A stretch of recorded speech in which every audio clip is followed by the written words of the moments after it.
Welcome to the Slop Temple. We pray this video helps.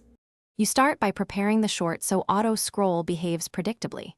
Trim to the target length and confirm 9:16 aspect ratio. This ensures consistent vertical motion. Once done, add clear captions or a progress bar so viewers know content is moving. Decide whether you'll use YouTube's built-in features or a third-party editor to create the scrolling motion. Choosing early saves rework. Make sure your source layers, video, text, overlays, are separate so you can animate them independently in the next step. You now create the vertical movement using keyframes in your editor. Place the video or text layer at the initial Y position, add a final keyframe with the end Y position, and set easing for natural flow.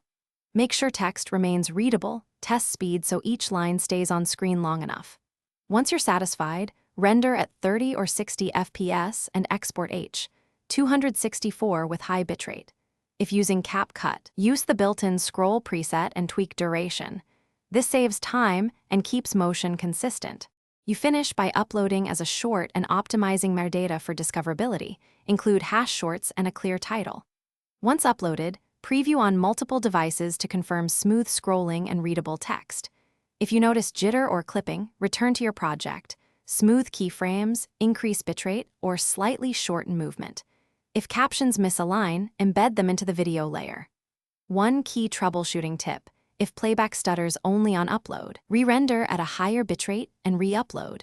Network transcoding can cause temporary artifacts. Thanks for watching. Consider subscribing if we helped you.